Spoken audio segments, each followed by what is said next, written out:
Welcome to the Bloody Aussie Battler podcast with your host and fellow battler, Mike Holt. The Bloody Aussie Battler brings you news, views and interviews as we discuss what the liars, thieves, criminals and traitors have been doing to our country and to Western democracies around the world. My guests discuss important issues and explain why and how it's time to drain the billabong to bring back decent, lawful, moral government that will serve we, the people of the Commonwealth of Australia. Join us now on the Bloody Aussie Battler.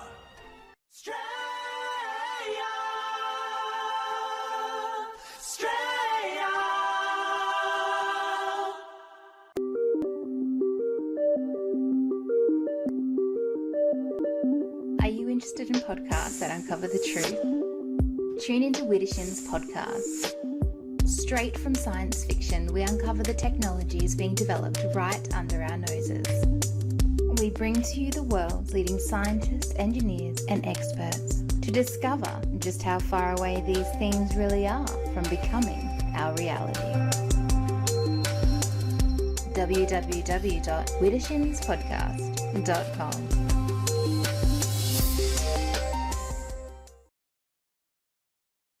Dick Yardley's book, Australian Political and Religious Leaders, Treason, Treachery and Sabotage. Dick exposes how Whitlam, Hawke, Keating, Goss, Rudd and all the other Fabians have destroyed our manufacturing and agriculture. If you want to know exactly how they have done it, get Dick's book at advanceaustralia.com.au and click on merchandise. Knowledge is power. Get the power to fight the corruption today. You know, we've already seen how much gold we have sitting in the ground. And if you missed that video, it's here on YouTube and on our website. And we know now how much has already been taken. Now, based on the value of our gold resources alone, Australia is a very wealthy country with trillions of dollars in gold value still sitting in the ground. We could be using that to underpin our economy. So why are we all so poor?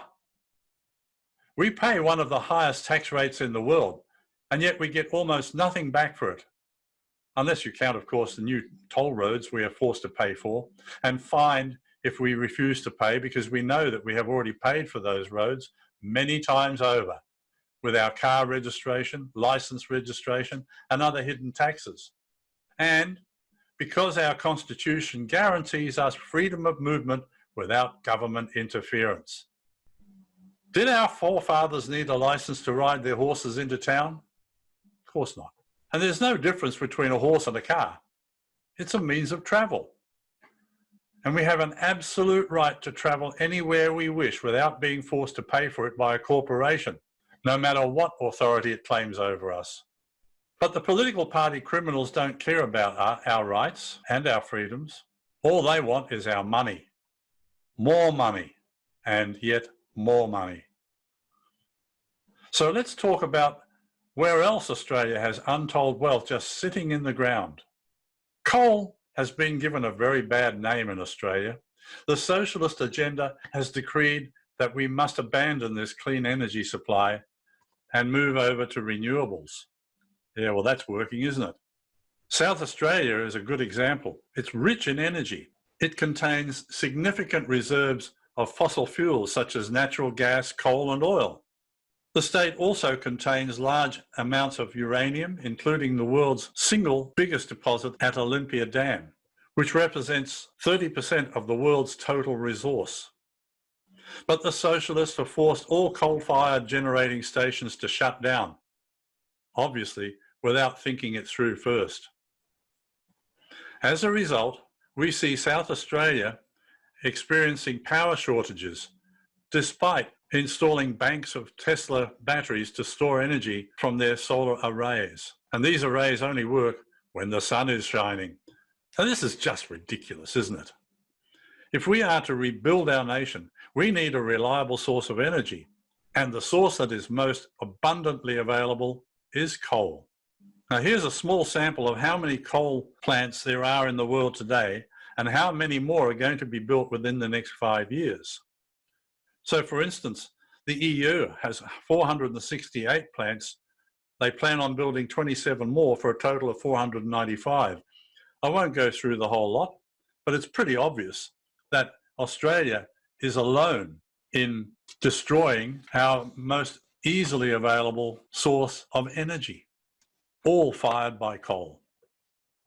Just look at China.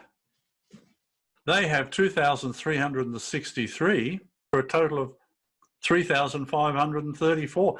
That is a lot of coal-burning generators. And yet here in Australia, these idiots, the Greens and the Labor people, think that we can reduce the amount of carbon in the air, which we need to live, by getting rid of coal-fired plants. It just doesn't make sense. These Australian politicians want to shut down our 6 remaining plants and save the planet. Whoopee-doo. What these so-called environmentalists don't understand is that coal actually saves forests, as Professor Ian Plimmer of the Institute of Public Affairs explains here. And a teaspoon is a symbol of the modern world. And I try to work out if we could make a teaspoon using alternative energy, or as I call it, alternatives to energy. And I first look at wind power. Now, you just cannot make a simple thing like a teaspoon using the electricity generated from wind power. We would have to clear an area the size of Tasmania. Now, I think we should, because that's the green paradise, and just clear fell all of Tasmania to give Australia half of the energy we need from wind. So that's the first thing. And the second thing is that you have to clear around wind turbines to stop turbulence, to get a clear flow of air. That has a profound effect on the environment. These machines, we know, slice and dice birds and bats, and I'll give some good examples of the numbers that have been counted. But what's even more important is I think I'm the first person that's done the calculations. How much carbon dioxide do you emit making the steel for the tower? How much carbon dioxide do you emit making the concrete for the base and the copper wiring, and on we go? And it's far more carbon dioxide than that wind farm would save in its whole life. The second thing is I do the costings. What is the cost of the energy compared with the capital cost? It's not free energy, you've got a capital cost. And a wind farm, if you're everything's working for you, all the planets are aligned, you've probably got about 18 years before you can pay back the capital. They have a working life of 15 years. So it doesn't sound like a very good economic decision. And then I look at, with the wind farms, the amount of embedded energy that we have to put into that steel and into the concrete. And that's energy that we embed by creating steel from rock. And that's not a very good number either. And then I look at an alternative to V8 engines chugging away, giving you power all the time, or a diesel genset giving you the power you want all the time, compared with a dirty big wind farm. And the only way that wind farms can survive is by a massive subsidy. And the Western world has gone mad, subsidising energy, and the cheaper the energy, the more jobs we have. Wind farms don't create employment, they put people out of employment. So I've had a good look at wind farms to see if they can actually deliver the energy to make a teaspoon. And of course, as we all know, it's unreliable energy, and you have to have a coal-fired power station ticking over anyway. So you don't save any carbon dioxide emissions. All you do is you give various nefarious financial groups the ability to trade something like carbon dioxide that you can't see, you can't touch, you can't smell it. And what a wonderful opportunity for a scam. I then look at the possibility of generating the energy to make a teaspoon out of solar power. And I look at the Spanish, and the Spanish are so clever. The Spanish have created a way of creating solar electricity at night. You heard it correctly. The Spanish generate solar electricity at night. How do they do it? When the sun sets, they start up a diesel generator with floodlights onto the solar panels, because the subsidies are so generous they can keep the scam going. Is it any wonder that Spain has gone broke? I again look at the solar power stations. How much energy is used to make them? The concrete and the steel and the aluminium and the glass. How much land do you have to clear? And again, you come up with the same conclusion. The solar panels do not save any carbon dioxide emissions because of the amount of embedded energy in the materials that you use to make. The solar panels actually leave you a lot of toxic substances, and we leave them in China, we don't leave them here, we're purists. These toxic substances are far more powerful than the main greenhouse gases like water vapour or carbon dioxide and methane. And I look at the amount of land you have to clear to create a solar power station. And of course, they're unreliable because the sun doesn't shine all the time. We don't have effective ways of storing this energy, so we have to keep a coal-fired power station ticking over. But the European Union, in its hatred of coal, has got very smart. They have deemed that the carbon dioxide molecules that we release into the atmosphere from burning coal are evil, yet if we burn wood, they're not. Because plants have this remarkable ability to say, oh yes, this molecule that I'm going to use for photosynthesis came from burning wood, so we're just going to keep the carbon cycle going. But that molecule, that really bad one, from burning old wood, in other words coal, is evil. So what's happened is we have a 4,000 megawatt power station, the Drax power station in Yorkshire in England, that has converted from coal to wood. Now, you can do the sums, and they've been done. To generate that, you need 70,000 tonnes of wood per day. Now, this was the environmental movement that started by being concerned about trees. And now to generate electricity from wood, there's 70,000 tonnes per day. But it doesn't come from the EU. It comes from the US. And so there's clear felling of lands of environmental importance in the US, a lot of energy used to do that. It's pelletised, put on ships which use a lot of energy, goes to the UK, loaded onto trains, all these emit energy, and you can burn this wood because the EU has deemed that this is a renewable form of energy. Now that's total madness. It is environmental devastation. That's the end result of green politics, where they destroy the environment.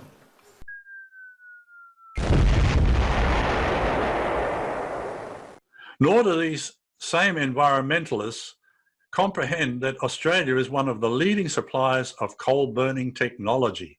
This Melbourne company, Environmental Clean Technologies Limited, for example, has developed a unique low-cost method to dewater brown coal and transform this abundant resource into a black coal equivalent.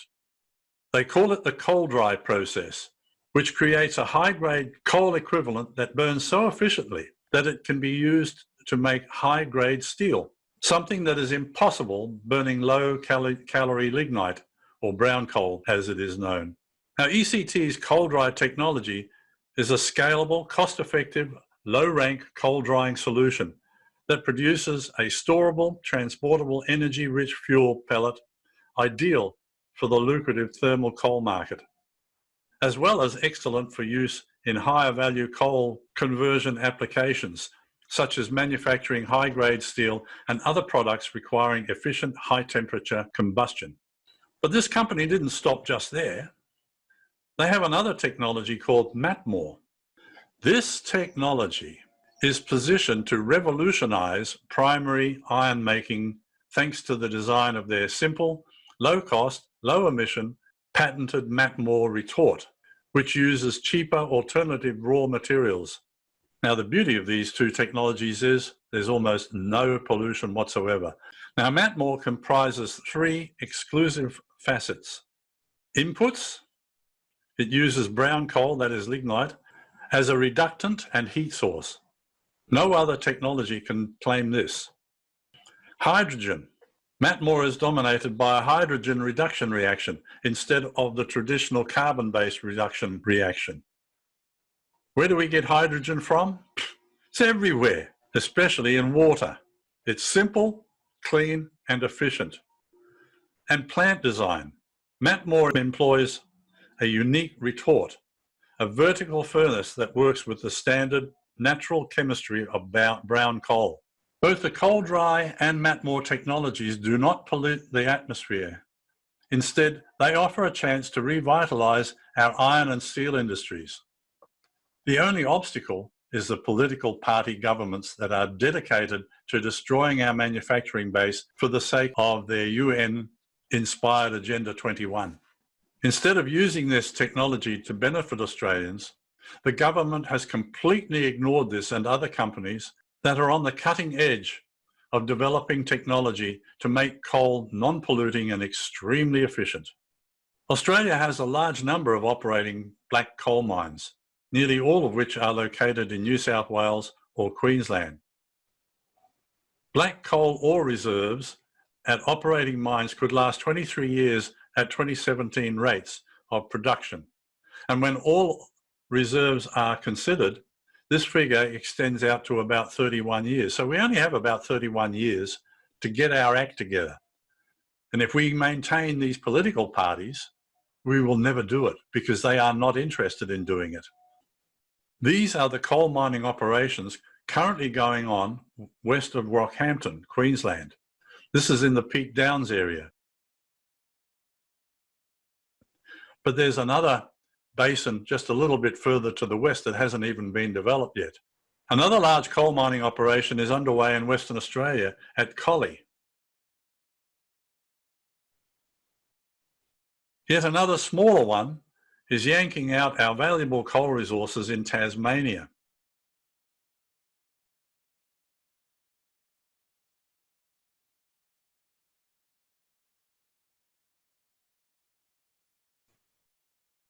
These are the massive coal mines in New South Wales at places like Tarmore and Muswellbrook.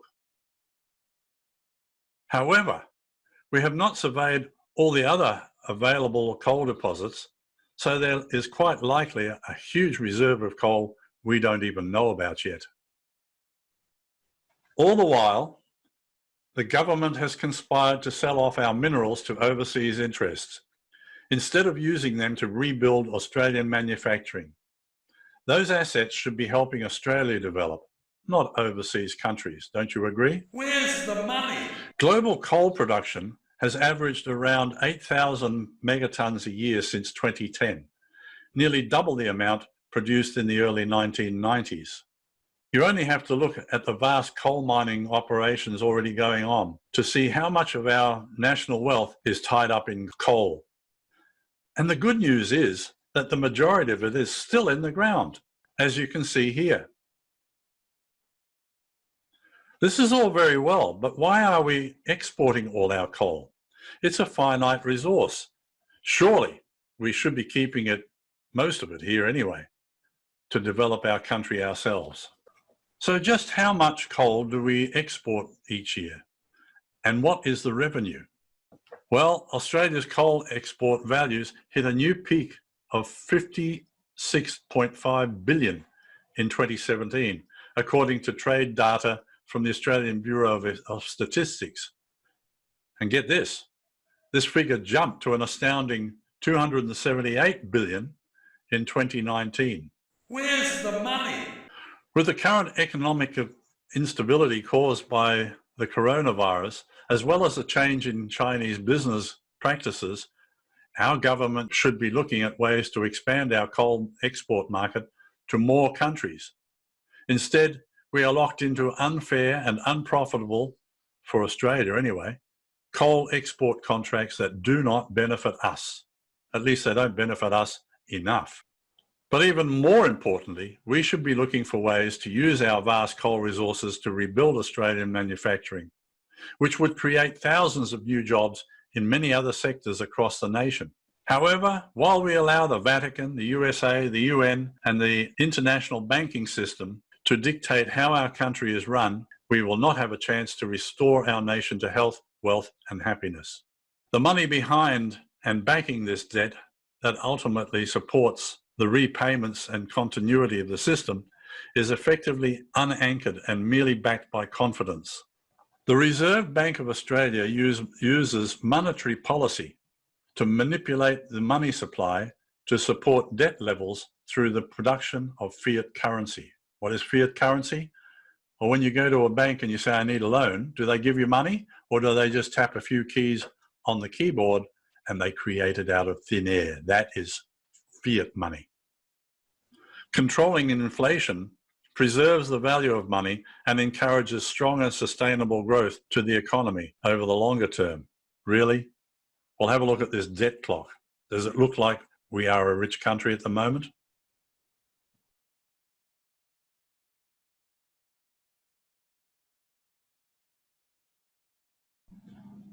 It is clear that the central banking system is not working for our benefit.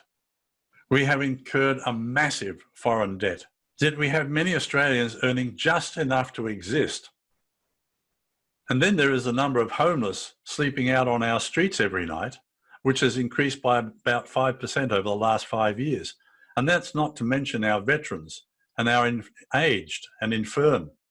Who's helping us?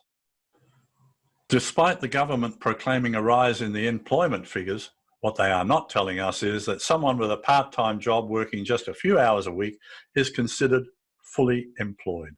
What a load of rubbish. The financial system today is based on creating more and more debt. Obviously, that is unsustainable. Eventually, someone has to repay the debt. Before we move forward to reform our political, economic and social systems to benefit all Australians, we need a plan. Advance Australia, our group, has proposed a 5-point plan to bring our political system under the control of the sovereign people of the Commonwealth of Australia, as well as to reform our economic and social systems.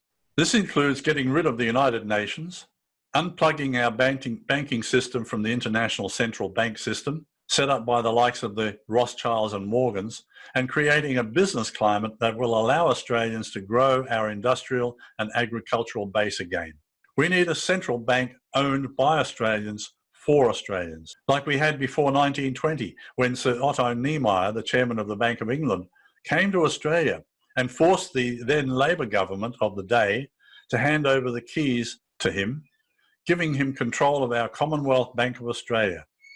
He stole the millions of pounds saved in this bank by hard-working Australians. In addition, we need to repudiate trade deals that disadvantage us, like GATT, PTT, the Lima Agreement, and others that have destroyed our ability to compete in world markets. Once we regain control of our political system, we can all vote in a series of carefully considered referendums to reform the laws that govern our nation. We could quickly repay the national debt, stop the massive corruption in politics and other sectors, and start working together as Australians to create a truly great country. One of the things that the political parties have done is to divide us. It starts with our politics. We have the left wing, we have the right wing. But how does a bird fly? 2 wings, same bird. We can't allow them to divide us anymore. But all it takes is the will of the people, your will. It's up to each of us to take that first step towards freeing our nation of the debt slavery we have been forced into. Are you going to take that first step? How do we do that? It's up to you to learn about our Constitution, English common law, and the Magna Carta that are there to protect our rights and freedoms. They only protect them, though, if you use them. Now, the links to these documents are included in the description below. It's unfortunate that all we have done in the last 50 years or so is get so complacent that the political parties have been able to whittle our rights and freedoms away, incrementally, just bite by bite. Until today, we have no rights, we have no freedoms, we have a dictatorship, a political party dictatorship. But it doesn't matter though, because all those rights and freedoms are still there, as is our Commonwealth of Australia Constitution Act 1901. All we have to do is stand up for our rights. And when enough of us stand shoulder to shoulder, the corporate political party system will crumble. And when that happens, we will help set up a government of the people in the old Parliament House under the Constitution, and then set about changing our nation for the future with your help and guidance. Remember, it all starts with you. Are you ready to defend Australia?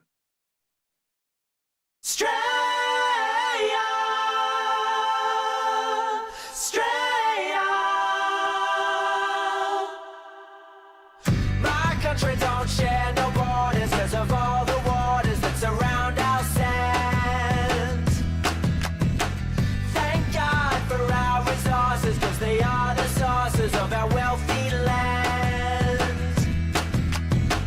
Don't try to find the capital or fight the animals, you're on your own. Just drive from town to paradise and you'll see why we call Australia home.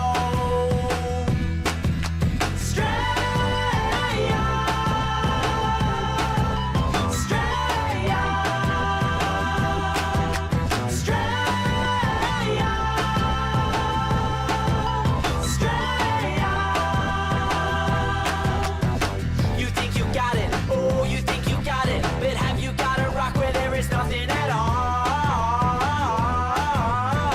We get together, oh, we get together. The weather's always better when there's cricket involved. And we believe that friendship is forever. We're all mates, we're all mates, we're all mates, we're all mates, we're all mates. We're multicultural. And why you not living in Australia when you know we are so happy here?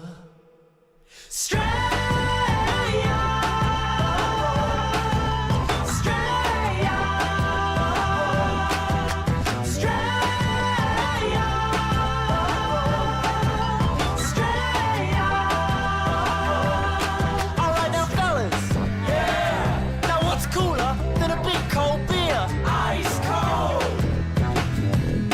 Here we go. Shake it, shake it, shake it, shake it, shake it, shake it, shake it, shake it, shake it, shake it, shake it like a Polaroid picture. Shake it, shake it, shake it, shake it, shake it, shake it, shake it, shake it, shake it like a Polaroid picture.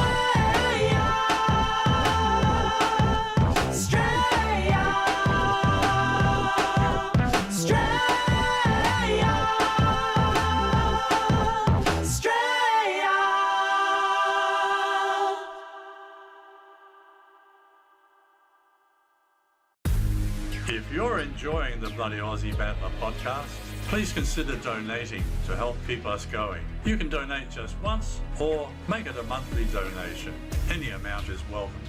To donate, go to our website at www.thebloodyausiebattler.com and click on Donate.